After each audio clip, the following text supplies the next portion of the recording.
నమస్తే, welcome to Sakshi family. This is Durga. So recent డేస్లో చూసినట్లయితే డివోర్స్ రేట్ పెరుగుతుందని చెప్పుకోవచ్చు. అంటే భార్యాభర్తలు కలిసి ఉండడానికి ఎంత ప్రయత్నిస్తున్నారో తెలియట్లేదు, కానీ విడిపోవడానికి మాత్రం అంటే చిన్న చిన్న రీజన్స్, అవి పెద్ద చెప్పుకుంటే రీజన్స్ ఏమీ కాదు, చాలా చిన్నవి ఉంటాయి. లేదా రెస్పెక్ట్ అంటారు, సెల్ఫ్ రెస్పెక్ట్ అంటారు, లేదా ఇంకేదో ఏదో అంటూ ఉంటారు. సో రీజన్స్ ఏవైనప్పటికీ కూడా మేము విడిపోవడానికే ఇష్టపడుతున్నాం. అంటే ఒక బంధం అనేది తెగొట్టుకోవడానికి చాలా ఈజీగా వెళ్ళిపోతున్నారు. సో మరి నిజంగా రీసెంట్ డేస్లో ఎందుకు అలా పెరుగుతోంది? అంటే మనకి ఆర్థికంగా బలంగా ఉన్నామనా, లేకపోతే బంధాల విలువ తెలియకనా, మరి ఎందుకు ఇలా జరుగుతుంది? మరి వీటిని ఒకవేళ వీటిని తగ్గించాలా, రేట్ తగ్గించి కలిసి ఉండాలి అంటే ఏం చేయాలి? సో ఇవి ఖచ్చితంగా ఇప్పుడు ప్రస్తుతం ఉన్న జనరేషన్ కావచ్చు, ఈ సమాజానికి కావచ్చు, ఈ ఈ ఆలోచన అవసరం. సో ఈరోజు మనం డిస్కస్ చేద్దాం. సో ప్రస్తుతం మనతో పాటు ఉన్నారు రజిత మైనంపల్లి గారు, life coach and counselling psychologist. ఆవిడతో మాట్లాడదాం. నమస్తే అండి. నమస్తే దుర్గా. సో మేడం, రజిత గారు ఇప్పుడు చెప్పినట్లు అసలు మన ముత్తాతల కాలంలో వాళ్ళు చూసుకుంటే వాళ్ళకి విడిపోవడం, విడాకులు అంటే ఏంటి తెలియదు. అంటే చట్టంలో ఉందేమో కానీ అది ఎంతమందికి తెలియదు. అసలు విడిపోవాలన్న ఆలోచన వచ్చేది కాదు. వాళ్ళు పడ్డ వాటితో పోల్చుకుంటే ఈ జనరేషన్ ఏం పడట్లేదు. సో స్టిల్ ఈ జనరేషన్ ఏమన్నా అంటే పెళ్ళైన నెలకి విడాకులు అని అప్లై చేసిన వాళ్ళని చూసాము. 1 వీక్ నేను ఇంటి నుంచి వెళ్ళిపోతా అన్న వాళ్ళని చూసాం. సో ఎందుకు రీసెంట్ డేస్లో ఎందుకు ఇలా జరుగుతుంది? దీనికి అన్నిటికీ ఎప్పుడు కానీ ఫ్యాక్ట్ బేస్డ్, ఎవిడెన్స్ బేస్డ్ అనే థింకింగ్ ఉంటుంది జనరల్గా. అంటే అకార్డింగ్ టు ది సైకాలజీ చెప్తున్నా. బట్ మన వినే వాళ్ళకి బాగా ఒళ్ళు కొవ్వెక్కి విడిపోతున్నారని ఒక స్టేట్మెంట్ అయితే ఖచ్చితంగా పాస్ చేస్తారు. కొన్ని సిచ్యుయేషన్స్లో ఒక 10-20% కంటే ఎక్కువ అలా బర్తగించి విడిపోవాలని అయితే ఎవరు అనుకోరు. కాకపోతే కమిట్మెంట్కి అంటే ఒకళ్ళ స్పేస్లోకి ఇంకొకళ్ళు వస్తే ఓర్చుకోలేని పరిస్థితి అయితే అలవాటైంది. రైట్. అంటే ఎందుకు అంటే ఒక సర్టన్ ఎక్స్పెక్టేషన్స్ అలవాటైనాయి. అంటే ఇప్పుడు మన ఇళ్లల్లో ఉన్నప్పుడు ద కైండ్ ఆఫ్ గారాబాలు కానీ, అటెన్షన్ ఇవ్వడం కానీ, ఇప్పుడు ఫర్ ఎగ్జాంపుల్ హస్బెండ్కి అబ్బాయికి పెళ్ళి అవ్వకముందు వాళ్ళ ఇంట్లో ఏ మాట వినడు, కానీ పెళ్ళైన తర్వాత అమ్మ మాట అప్పుడు వినడు, నువ్వు వచ్చాకే వినట్లేదంటది. రైట్. మీకు అర్థమవుతుంది, అంటుంది వినట్లేదు అంటది. కూతురు మామూలుగా చెప్తున్నా. అంటే దిస్ ఆల్ ఆర్ లైక్, మీకు అదొక చిన్న ఎగ్జాంపుల్. ఈ అమ్మాయి ఇక్కడైనా అలాగే డ్రెస్ వేసుకుంటుంది, అక్కడ పోయినాగా అట్లాగే వేసుకుంటుంది, కానీ నువ్వు తిట్టావు, వాళ్ళ అత్త తిడితే నువ్వు ఊరుకోవు. ఎగ్జాక్ట్లీ. సో ఇది ఏంటంటే ఫలానా వాళ్ళు మనల్ని మన ప్రైవసీలోకి ఎంటర్ అవ్వద్దు. ఇది ఫ్యామిలీ అని వెళ్ళట్లే. అంతకుముందు అమ్మ కానీ నాన్న కానీ ఫ్యామిలీ లాగా తిడితే పడ్డాం, కానీ ఫ్యామిలీ అంటే పడట్లేదు. ఇది అత్తగారుల వర్షన్ నుంచి తీసుకుంటే, ఎందుకు వాళ్ళు నన్ను అట్లా అన్నారు, వాళ్ళు ఇబ్బంది పెట్టారు, లేకపోతే నా భర్త ఇట్లా అన్నాడు, ఇదే ప్రైవసీ అనేది బాగా ఎక్కువ ఎలివేషన్ అవుతుంది. ప్రైవసీ అనే దానికి మీనింగ్ ఏంటి? నువ్వు కలిసి ఉండి కూడా బౌండరీస్ పెట్టుకోవచ్చు. రైట్. అవునా? బౌండరీస్ అంటే ఏంటి? మళ్ళా హార్ష్గా ఉండటం కాదు, ఇద్దరు ఎవరి ప్రయాణం వాళ్ళది, ఇద్దరి ప్రయాణం కలిసి. రైట్. ఒకళ్ళ భావాలకు ఒకళ్ళు రెస్పెక్ట్ చేసుకోవడం. ఎప్పుడు కానీ మీరు యాజ్ యూజువల్గా మీరు ఉన్నట్టు మిమ్మల్ని రెస్పెక్ట్ చేస్తూ, నేను ఉన్నట్టు నన్ను రెస్పెక్ట్ చేస్తూ, కరెక్షన్ చెయ్యాల్సినవి కరెక్ట్ చేసుకోవాలి అను దానికి నేను మీకు సపోర్ట్ చేస్తూ, మీరు నాకు సపోర్ట్ చేస్తే ఆ బంధం ఈజీగా గ్రో అవుతుంది. రైట్. సపోర్ట్ చేయాలి. ఇప్పుడు ఫర్ ఎగ్జాంపుల్ మైనస్ పాయింట్స్ లేని వాళ్ళు ఎవరైనా ఉంటారా? 100% పర్ఫెక్ట్ ఎవరు ఉండరు. కానీ ఇప్పుడు ఫర్ ఎగ్జాంపుల్ లేడీ ఉద్యోగం చేసి వచ్చింది, రాగానే నువ్వు ఆమె నీకంటే ఉద్యోగం ఎక్కువ ఉండొచ్చు, తక్కువ ఉండొచ్చు, ఉద్యోగం పోతుందంటే ఎంతో తెలివి ఉంటేనే ఇస్తుంది. ఆ చేసిన వాళ్ళు ఎవడో పిచ్చోడు ఎవడో ఇచ్చుంటాడులే అంటే నీ సెల్ఫ్ రెస్పెక్ట్ ఎక్కడ పోతుంది? అయితే ఇక్కడ సెల్ఫ్ రెస్పెక్ట్ అని వర్డ్ బయటకి వినిపిస్తుంది. ఏమని? సెల్ఫ్ అట్లా మాట్లాడుతున్నా, నా సెల్ఫ్ రెస్పెక్ట్ కొట్టిండంటే నువ్వు అంటున్నావు సెల్ఫ్ రెస్పెక్టింగ్ అని డైవర్స్ ఇస్తావా అంటున్నావు. కానీ అలా రోజు నువ్వు పోయి వచ్చిన తర్వాత అంటే నీ బ్రతుకు ఒక ఐడెంటిటీ ఏది? నువ్వు భార్య తాత ఒక మనిషివి కదా. ఇది ఒక యాంగిల్ జనాలు మా దగ్గరకు వచ్చినప్పుడు మాట్లాడేటప్పుడు లేదు అనే మీనింగ్ అక్కడ. మరి నువ్వు చేసుకున్న, ఇప్పుడు నీ ఇంటికి ఒక తులసి మొక్కను తీసుకొని వచ్చి ఈ తులసి మొక్క వేస్ట్ పిచ్చి అంటే నువ్వే తెచ్చుకున్నావుగా, నువ్వే నీళ్లు పోసి పెంచుకోవాలిగా. అంతేగా. Making sense or not? So this is how you need to be. చాలా ఒక లెవెల్ ఆఫ్ అండర్స్టాండింగ్, అర్థం చేసుకోవడం ఎప్పుడైతే పెరుగుతుందో, ఈ ఇంటికి వచ్చిన నా భార్య లేకపోతే నా భర్త, నేను వెళ్ళిన దగ్గర మేమిద్దరం ఒక టీం, మేమిద్దరం ప్రతిపక్షాలు కాదు అనే ఉద్దేశంతో కనుక నువ్వు ఎంటర్ అవుతే బాగుంటుంది. అవును. కానీ క్రిటిసిజం ఇస్ వెరీ ఇంపార్టెంట్. ఎవరో ఒకళ్ళు చెప్పాలి, కానీ చెప్పే విధానం ఉంటుంది, చెప్పాల్సిన అవసరం ఉందా లేదా ఉంటుంది. ఇప్పుడు ఫర్ ఎగ్జాంపుల్ నేను ఒక గ్లాస్ తీసుకోనో లేకపోతే ఏదో ఒకటి అట్లా పెట్టేసా, తీయలేదు, దాని మీద నువ్వు చాలా భయంకరమైన బూతులు తిట్టావు అనుకో, అది రియల్గా అవసరమా? అంతే కదా. రెస్పాన్స్ వేరు, అది నువ్వు తీసి పెట్టేస్తే అయిపోద్దిగా. చిన్న ఇలాంటి మీరు చిన్న చిన్న అన్నారు కాబట్టి నేను చాలా చిన్న చిన్నవి చెప్తున్నా. కానీ మీరు అన్నట్టు ఈ చిన్న చిన్న వాటి మీదనే ఒకలాంటి మనిషి మీద వైరాగ్యము, విరక్తి, ఎప్పుడు వెంటబడతాడు, ఎప్పుడు వచ్చి వంటింట్లో వెతుకుతాడు, లేకపోతే ఎప్పుడు ఏదో ఒకటి అంటది, మా అమ్మ ఇంటి దగ్గర పోతే ఇది పెడుతుంది, ఇక్కడ పోతే ఏదో ఒకటి పెడుతుంది, ఈ చుట్టూ అలా ఎప్పుడు ఎప్పుడు ఎప్పుడు ఎప్పుడు కంటిన్యూస్గా కొన్ని ఏళ్ళు అయిపోయిన తర్వాత దే గివ్ అప్. ఎప్పుడు కానీ డివోర్స్ అవుతుందంటే ఆ డివోర్స్ ఎప్పుడో వాళ్ళ లైఫ్లో అయిపోయి ఉంటుంది. ఎమోషనల్లీ, మానసికంగా అయిపోయి ఉంటుంది, శారీరకంగా అయి ఉంటుంది, చట్టపరంగా అవ్వడానికే టైం పడుతుంది. అంత ఈజీగా ఏ భార్య అయినా ఏ భర్త అయినా అనుకోర్రా బాబు. ఎందుకంటే మనం ఇంకా రెప్టిలియన్ బ్రెయిన్ లో మనకు ఉన్నది ఏంటంటే మనం ఇంతే, మనం కలిసి ఉండాలి అనేది ఒకటి ఉంది. కాకపోతే ఏమైపోయిందంటే అప్పుడు ఎందుకు కలిసి ఉన్నారు అంటే బాగా కొట్టిన వాళ్ళను, వైఫ్ ఉండంగానే ఇంకొకళ్ళతో ఉండి బాగుండేవి అప్పుడు ఇంకా ఎక్కువ. ఇప్పుడు ఇల్లీగల్ ఎఫైర్స్ ఏంటిది దుర్గా, అప్పుడు వాటి ముందు అప్పుడు అసలు మామూలు కథలు నడిపేవాళ్ళు కాదు మన వీళ్ళు. ఆ పెద్దవాళ్ళు అవును, అయ్యో దాన్ని వాళ్ళకి తెలిసే ఉండేది, కానీ ఏమనేవాళ్ళు కాదేమో. ఎందుకు ఎక్కడ పోతావు, నీకు ఫైనాన్షియల్ ఇండిపెండెన్స్ ఏది, రైట్, అమ్మగారింటికి పోతే పరువు బాయ్, ఒకవేళ మగాడు ఇట్టున్నాడు అని చెప్తే చేస్తారు, పర్లేదండి మగోడు అట్లా చెయ్యాలి, ఓకే అది ఉండేది అప్పుడు. అవును, అలా చేస్తే కామనే, ఇంకా సర్దుకో, చెయ్యి చేసుకుంటే కూడా సర్దుకో, ఎంత అన్యాయం అమ్మా. అవును, కరెక్ట్.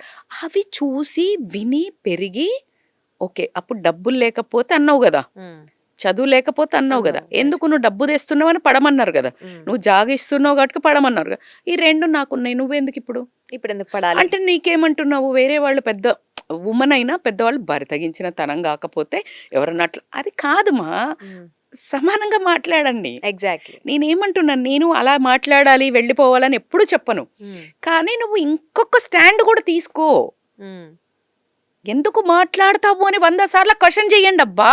అంతే కదా, నువ్వెందుకు బర్తగించి మాట్లాడుతున్నావు, నువ్వెందుకు, నీకు కొమ్ములు వచ్చినాయా, నీకు డబ్బు అహంకారమా, ఆర్థిక స్వాతంత్రమా, పొగరాని ఎందుకు మాట్లాడుతున్నారు.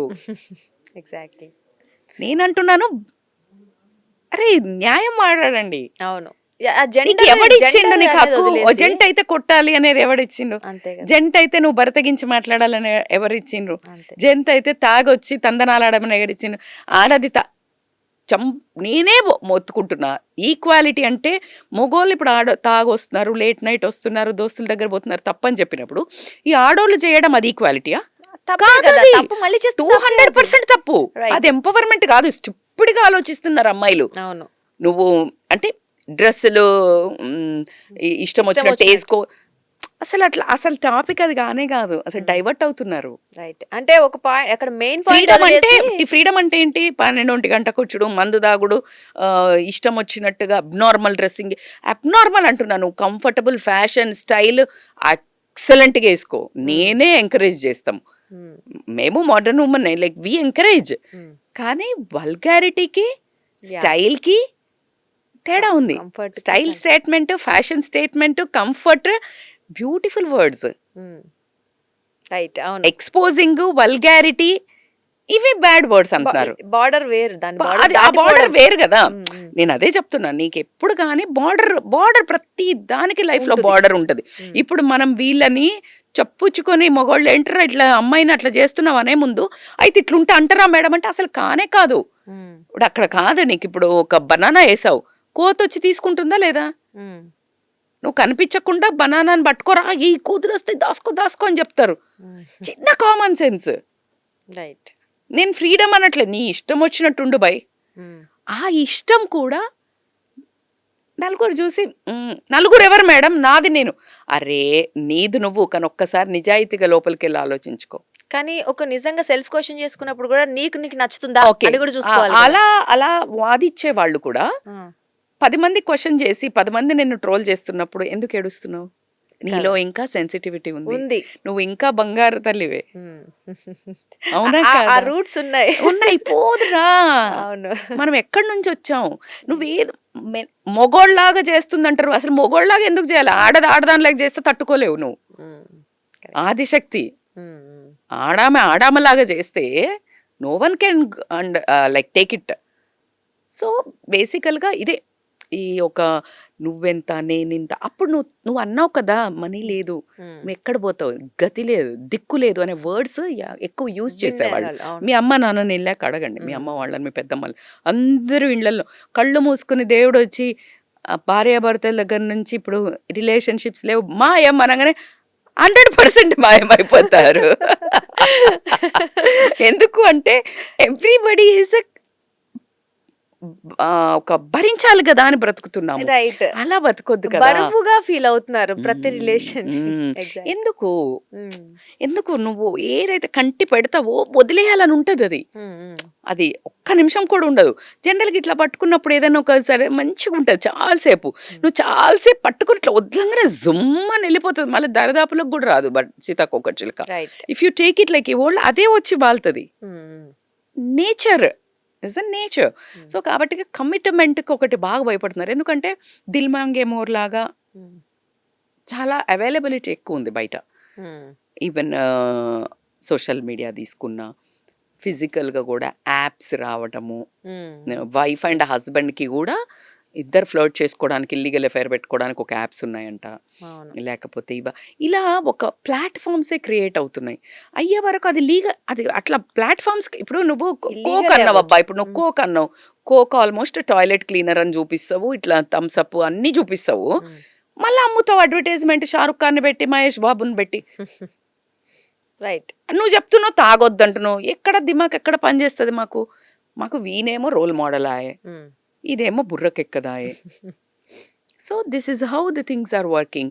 నువ్వేం చెప్తున్నావు, ఇది రిలేషన్షిప్ అబ్బా సోది, ఇంకా ఊరికే వీళ్ళతోటేనా అంటే ఇంకా జోకులు దాని మీద, వైఫ్ అండ్ హస్బెండ్ దాని మీద. సో ఒక క్రియేట్ అయిపోయింది రిలేషన్షిప్స్, భార్యాభర్తల బంధానికి ఉన్న ఆ బ్యూటీ, అనుబంధము. అసలు నిజంగా కూడా కరెక్ట్గా ఆలోచిస్తే అంతకంటే అద్భుతమైన అనుబంధం ఇంకోటి లేదు. ఏమో సాధించినా ఇంటికి వచ్చి ఆ మాట్లాడుకొని ఇద్దరిలా కూర్చుని ముచ్చట పెట్టుకుంటూ కాఫీ తాగి, అంటే నీకు ఎక్కడ మోసం చేయడు. ఇప్పుడు అనగానే ఇప్పుడు మన వాళ్ళు వేసుకుంటారు, మేడం మోసం చేయడింది మేడం, ఆయన నాతో ఇటు తాగుతాడు, పోయి ఇంకొకరితో తాగుతాడు అని చెప్తారు. ఐ అండర్స్టాండ్ టోటలీ, ఇది కూడా ఉంది ఒక వర్గం. సో బట్ బేసికల్గా నువ్వు 100% ఇవ్వండి అబ్బా. ఇఫ్ నీకు నీ బియాండ్ లిమిట్స్ దాటి, బియాండ్ నీకు మానసికంగా, శారీరకంగా ఇబ్బంది పెడుతుంటే మాత్రం భర్త తర్వాత నువ్వు మనిషివి ఫస్ట్ అని నేను చెప్తాను. రైట్. నువ్వు ఏ పురాణాల్లో కూడా భరించాలని ఎక్కడా లేదు, ఎవరినైనా సరే. సో కాబట్టికే మార్చడానికి ట్రై చేయాలి. నువ్వు వీలైనంత ట్రై చేయాలి.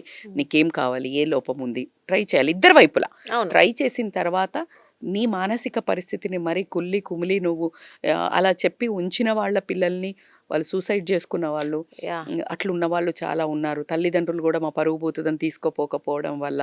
సో ఇలా ఉన్నాయి. అలా కాకుండా ఇప్పుడు అమ్మాయిలు కూడా భయంకరమైన హత్యలు అబ్బాయిలను చేయడం అనేది, అది అదే చెప్తున్నాను కదా, ఎక్కడి నుంచో వచ్చిన రెబెలియన్ ఎఫెక్ట్ వీళ్ళు చేస్తారు. ఇప్పుడు అదే అంటే ఆడవాళ్ళు ఇప్పుడు మొన్న ఒక ఆవిడ మంచి మాట్లాడతారు. ఆవిడను ఇలా కుక్కర్లు పెట్టి చంపేస్తున్నారు, ఇట్లా అంతా చేస్తున్నారు డ్రమ్ముల్లో, మీరు ఆడవాళ్ళకి ఏం చెప్తా అంటే, ఎందుకు చెప్పాలా, నేను ఎందుకు చెప్పాలా, మగవాళ్ళకు మస్తు మంది మా సేన్ల నుంచి చంపినరు, నువ్వు చెప్పినావా, నేను ఎందుకు చెప్పా.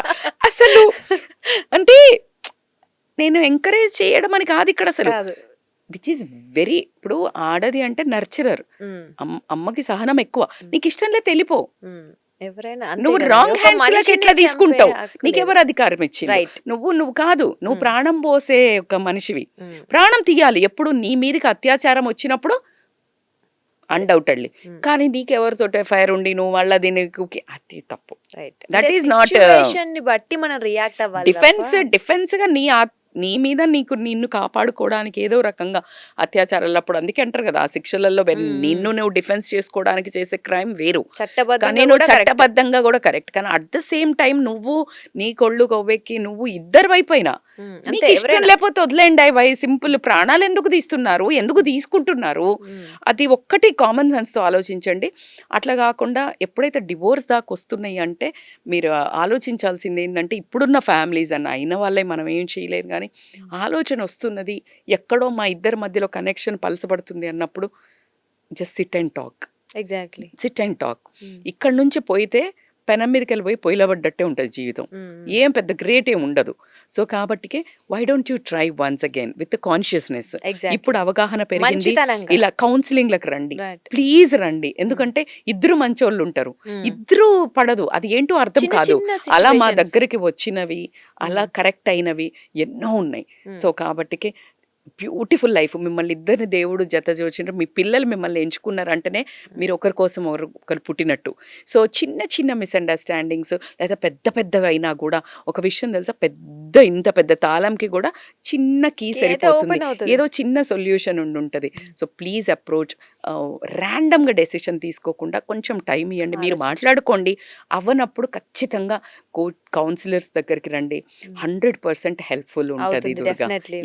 ఎగ్జాక్ట్లీ, మనకి తెలియనప్పుడు సమ్ టైమ్స్ పక్క వాళ్ళు చెప్తే వింటాం. ఇంకొకటి మేడం, ఇక్కడ ఇంకొకటి అంటే ఇది ఫ్యూచర్ లో ఏమవుతుందని ఒక భయం వేస్తుంది. అంటే ఈ యంగ్ జనరేషన్ ఉంటారు చూసారు, ఈ 20s 2025 వాళ్ళని అడిగండి ఇప్పుడు వెళ్ళి పెళ్లి చేసుకుంటారా అంటే, పెళ్ళి మేము చేసుకోం, మేము లైఫ్ లాంగ్ సింగిల్ గా ఉండిపోతాం అనే వాళ్ళు ఎక్కువ వినిపిస్తున్నారు. అంటే ఈవెన్ వాళ్ళకి మళ్ళీ లవ్ కావాలి, అన్ని కావాలి, బాయ్ ఫ్రెండ్ గర్ల్ ఫ్రెండ్ అన్ని ఫ్రీగా దొరుకుతున్నాయి కదా, వితౌట్ కమిట్మెంట్. బట్ పెళ్లి అవసరం లేదు, వితౌట్ కమిట్మెంట్ ఇస్తున్నారు కదా. మరి వితౌట్ కమిట్మెంట్ పైసలు ఫుల్ వస్తున్నాయి, ఈ అమ్మ లివిన్ లో ఉంటున్నారు, రిలేషన్షిప్స్ వెరీ ఎంగేజ్ అన్ని అనుభవించేస్తున్నారు. పెళ్ళికి ముందు పెళ్ళి అయితేనే అలాంటి ఫిజికల్ హ్యాపీనెస్ కానీ ఇలాంటి ఎమోషన్స్ కానీ ఉండేవి. ఇప్పుడు అన్ని యాజ్ ఇట్ ఈస్ గా ముందే వస్తున్నాయి కదా, మరి కమిట్మెంట్ ఎందుకు? సో కాబట్టి ఎందుకంటే భయపడ్డారు కదా, ఇంట్లో తిట్లు మొత్తం గుర్తొస్తుంటాయి. నువ్వు చేయబట్టి నిన్ను అనవసరంగా చేసుకున్నా, నిన్ను భరిస్తున్నా, ఈ పిల్లల్ని కన్నా, వీళ్ళని పెంచడానికి నేను కష్టపడుతున్నా, నాకు అసలు ఉద్యోగం చేయాలని లేదు, వీడు పీకేసిండు, వీడిని ఎందుకు గన్నను, వీడి వల్లనే నేను కష్టపడుతున్నా. ఇవన్నీ బంధాలంటే భయము, బాధ్యత. అమ్మో నాకొద్దు, నేను ఫ్రీగా పుట్టడానికి బ్రతికా. ఇదంతా మన ఇంట్లో కల్చర్, బయటకు చూసిన కొన్ని వాటిని బట్టి వస్తూ ఉంటాయి. సో మనం వాళ్ళంతట వాళ్ళని తప్పు పట్టడానికైతే లేదు. బట్ ఏం చెప్తారు యంగ్ వాళ్ళకి? 100% ఇట్స్ అ బ్యూటిఫుల్ రిలేషన్. ఎందుకంటే మీరు చాలా స్మార్ట్ ఉన్నారు, మీరు చాలా దీన్ని మంచిగా టర్న్ చేస్తారని నమ్మకం నాకుంది. ఎందుకంటే నాకు నమ్మకం ఉంది, ఎందుకంటే మీరు చాలా ఎక్కడ బౌండరీస్ గీయాలి, ఎక్కడ వరకు వద్దు, లాయల్టీ, హానెస్టీ కొంతమందిలో నేను ఇప్పుడున్న జెన్జీలో కూడా చూస్తున్నాను. సో కాబట్టి అందరు చెడ్డోళ్ళు లేరమ్మా, జెన్జీ కూడా చాలా బ్యూటిఫుల్. వీళ్ళంతా ఇప్పుడు రాబోయే భావితరాలకు ఎక్సలెంట్ బంధాలంటే మీరు జీవించినవి భరించి జీవించేది కాదు, ఇలా హ్యాపీగా ఎంజాయ్ చేస్తూ చక్కగా మేము ఇలా ఫ్రెండ్స్ లా వండుకుంటూ ఎంజాయ్ చేస్తున్నాము, ఇది చూడండి అని సెట్ చేస్తారు మన జెన్జీ అని నా స్ట్రాంగ్ ఫీలింగ్. చెయ్యాలని కూడా మనస్ఫూర్తిగా చెప్తున్నాం. అస్సలు భయపడొద్దు. పెళ్ళి అని అంటే నీకు నచ్చిన వాళ్ళను కొంచెం ఆలోచించైనా చూసి ఎంపిక చేసుకున్నాక ఎలా ఉన్న పర్సనాలిటీని అలా యాక్సెప్ట్ చేస్తూ స్లోగా గ్రో అవ్వుకుంటూ వెళ్ళండి. It's all about growing together, becoming one family, becoming couple. So కాబట్టి it's a very interesting journey. You will, నిజంగా చెప్తున్నాను, it's an interesting journey, it's not a horrible journey. So కాబట్టి just go for it, enjoy it. నిజంగా enjoy ఉంటుంది. ఒక happy, ఒక మన అనుకునే వాళ్ళు ఇంటికి వచ్చే వరకు ఒకరు ఉంటారు అనేది మాత్రం గ్యారెంటీ. కాస్త కొట్లాడుకోవడానికి కూడా ఒకరు ఉండాలి కదబ్బా, మళ్ళీ మనకు చాలా బాగోదు అప్పుడప్పుడు గొడవలు. సో అలా ఎంజాయ్ చేయండి, అంతేగాని భయపడకండి. It's not that much scary మీరు అనుకున్నంత. అవును, యాక్చువల్లీ అది దూరం నుంచి చూస్తే భయం వేస్తుంది, దగ్గరికి వెళ్తే ఏదో నిండా మునిగి దాకా చలి ఏదో ఉంటుంది. సో అలాగా నిజంగా మేడం మీరు అన్నట్లు ఈ జెన్జీకి ఇంకా ఈజీ ఏమో, మన తాత ముత్తాతలతో పోలిస్తే వీళ్ళు ఇంకా చాలా టాలెంట్. అవును, ఎందుకంటే ఈజీ ఉన్నారు, వర్కింగ్ ఉన్నారు, ఎవరి వర్క్ చేసుకుంటారు, ఎవరి బౌండరీస్ వాళ్ళకు ఉన్నాయి, ఎవరికి బాగా తెలివి ఎక్కువ ఉంది, నాలెడ్జ్ ఉంది, చాలా బ్రిలియంట్ ఉన్నారు, ఎక్కడి వరకు తీసుకోవాలి ఎక్కడి వరకు తీసుకోవద్దు, ఫస్టే కండిషన్స్. అందుకే ప్రీ మ్యారేజ్ కౌన్సిలింగ్స్ కూడా ఉన్నాయి. సో ఇలా ఉంటుంది లైఫ్, ఇలా ఉంటుంది అని ఫస్ట్ కొంచెం మెంటల్ ప్రిపరేషన్. Right. గ్రౌండ్ అంటే ఇప్పుడు నువ్వు ఈ గ్రౌండ్లోకి వెళ్తే రిహార్సల్ ఉంటుంది కదా, ఇక్కడ కొట్టాలి ఇట్లా అనేది గ్రౌండ్ ఏంటో చూపిస్తారు ప్రీ మ్యారేజ్ కౌన్సిలింగ్లో. right. మీరు అనుకునే లివ్ ఇన్ దాంట్లో గ్రౌండ్ ఏం లేదు, మీరు ఫెయిల్ అక్కడ పోయాక, లివ్ ఇన్లో అయ్యాక అది ఆల్రెడీ నీ ఆట కింద కౌంట్ అవుతుంది. So it is not right అని నా ఉద్దేశం. మీరు Right. ఎన్ని వాదించినా live in is not at all advisable. మొన్న ఒక ఉమెన్ కమిషనర్ చెప్తోంది, ఒక అమ్మాయితో 4 ఏళ్ళలో 3 ఏళ్ళలో లివ్ ఇన్లో ఉన్నాడు. ఆ అమ్మాయి ఏదో డిఫరెంట్ క్యాస్ట్, వాట్ ఎవర్ నేను చెప్పను, so low caste and medium caste. Then pregnant అయింది ఆ అమ్మాయి, 6 months ప్రెగ్నెన్సీ. ఈ పోలీస్ కమిషనర్ వీళ్ళకి 5 నెలల కడుపు ఉంది ఈమెకి అని తెలిసి, ఆ అబ్బాయి మళ్ళీ వాళ్ళ కమ్యూనిటీ ఆమెతోటి ఎంగేజ్మెంట్ చేసుకున్నాడని తెలిస్తే వీళ్ళు పోయి ఆపారు. ఆపి తీసుకొచ్చి కౌన్సిలింగ్ చేసి, ఇది ఇది ఇది అమ్మాయిలు మళ్ళీ సడన్గా ఫీల్ అవుతారు, మిమ్మల్ని వదిలేశాడు, నన్ను యూజ్ చేసుకున్నాడు. ఎవరు యూజ్ చేయించుకున్నారు? అంత మళ్ళా కంప్లైంట్ చేయొద్దు. యూ ఓన్లీ అడ్మిటెడ్ కదా. ఇప్పుడు నువ్వు ఏదైనా నువ్వు ఓకే అంటేనే కదా జరిగేది. సో కాబట్టి ప్లీజ్ అవేర్ ఉండండి. అసలు పెళ్లి చేసుకున్న వాళ్ళకే దిక్కులేదు సెక్యూరిటీకి. నీకు పెళ్లి కాకుండా మీరు ఎవరితో పడితే వాళ్ళతో ఉండి మీ సెల్ఫ్ ఎస్టీమ్ని, సెల్ఫ్ రెస్పెక్ట్ని, you are a treasure, women is a treasure. అది దొంగతనం చేయాలని ప్రతి ఒక్కళ్ళు చూస్తారు. So don't be available for everybody. Super well said అండి, నిజంగా బాగా చెప్పారు. అంటే అది అర్థమైతే మాత్రం ఎవరు అలా చేయరు. సో బీ అవేర్, నీ గురించి నువ్వు ఆలోచించుకో ఫస్ట్, కాన్షియస్గా ఉండ. సూపర్ అండి, చాలా బాగా చెప్పారు నిజంగా. బ్యూటిఫుల్. అదే మనం దాన్ని ఒక మొక్కను తెచ్చి నాటామనుకోండి, ఆ మొక్కను తెచ్చి నాటితే బ్యూటిఫుల్ పువ్వులు పూస్తుంది. అదే బాగుంది కదా అని ఆ పువ్వును ఆ మొక్కను పీకేసి చేతిలో పట్టుకుని తిరిగితే సాయంత్రానికి వాడిపోతుంది. That's a simple thing. అంటే మనం ఏం చేయాలి, దాన్ని ఎలా గ్రో చేయాలనేది అలా అబౌట్ ఇన్ ఆర్ హ్యాండ్స్ కాబట్టి సూపర్గా చెప్పారు నిజంగా. అలా దాన్ని వాళ్ళకి మెయింటైన్ చేయగలిగితే అంటే అందరి జీవితంలో ఏమంటారు, మంచి నవ్వులు పువ్వులు పూస్తాయి. సూపర్ అండి, thank you so much. So అదండి, అంటే రిలేషన్షిప్ ఇప్పుడు అదే భార్యాభర్తలని నిజంగా అది ఆ చిన్ని గిల్లి కజ్జాలు అవ్వచ్చు, లేకపోతే ఆ ఏదో ఆట పట్టించుకోవడాలు, ఇవన్నీ చాలా బాగుంటాయి. మనం అది ఆట లేదా పాజిటివ్గా తీసుకున్నంత వరకు. అదే వన్స్ నెగిటివ్ తీసుకోవడం స్టార్ట్ చేస్తే సిల్లీ థింగ్స్ కూడా ఏదో బిగ్ మ్యాటర్ అనిపిస్తాయి. ఇలాంటి సిచ్యువేషన్స్లోనే చాలామంది విడిపోవడం చూస్తున్నాం. అనుకుంటే ఇవన్నీ కనిపించవు. లేదు నేను మాత్రమే నా రెస్పెక్ట్ అనుకున్నప్పుడు ప్రతి చిన్నది మనకి భూతద్దంలో కనిపిస్తుంది. సో మేడం చెప్పినట్లు అది ఆస్వాదించండి. అంటే ఆ ప్రతి చిన్న మూమెంట్ని ఆస్వాదించండి. లేదా కొంతమంది ఏమో హైగా వెళ్ళిపోయి ప్రాణాలు తీసుకునే వరకు, లేకపోతే కొంతమంది వాళ్ళ ప్రాణాలు తీయడం, పక్క వాళ్ళ ప్రాణాలు తీయడం, ఇలా కాదు. ఆ సిచ్యువేషన్ ఏంటి, you can handle are not అనేది చూసి సిచ్యువేషన్ తగ్గట్టు ఉండగలిగితే ఓకే, ఉంటే హ్యాపీగా ఉంటామంటే ఉండొచ్చు, లేదు అంటే it's your completely your decision. కాబట్టి ఒక్కసారి ఆలోచించి తీసుకోండి. బట్ 100% మీ సైడ్ నుంచి మాత్రం ట్రై చేయండి దాన్ని నిలబెట్టుకోవడానికి. కానీ ఇంకా ఏ యూత్కి మాత్రం చెప్తున్నాం, ఇప్పుడు బిఫోర్ వాళ్ళకన్నా కూడా ఇప్పుడున్న జనరేషన్కి ఇలాంటి బంధాలని హ్యాండిల్ చేయడం ఇంకా ఈజీ. ఎందుకంటే దే ఆర్ సో స్మార్ట్ కాబట్టి. సో పెళ్ళి అంటే భయపడకండి, మీరు ఇంకా ఎక్కువ ఆస్వాదిస్తారు పాత తరం వాళ్ళతో కంపేర్ చేస్తే. కాబట్టి సో డెఫినెట్లీ ఈ బంధాల గురించి భయపడటం మానేసి అందరం హ్యాపీగా హెల్తీగా అర్థం చేసుకుంటూ ఉంటే మాత్రం డెఫినెట్లీ ఒక మంచి సొసైటీ ఏర్పడుతుంది. మంచి కమ్యూనిటీతో పాటు మన రిలేషన్స్ కూడా బాగుంటాయి. అలా ట్రై చేద్దాం. ఓకే, నమస్తే. సాక్షి టీవీ ప్రసారాలను నిలిపివేయడం చట్టరీత్యా నేరం. సాక్షి టీవీ ప్రసారాల కోసం మీ స్థానిక కేబుల్ ఆపరేటర్ని వెంటనే సంప్రదించండి. డిటిహెచ్లో, ఇంటర్నెట్లో కూడా సాక్షి టీవీ ప్రసారాలను వీక్షించవచ్చు.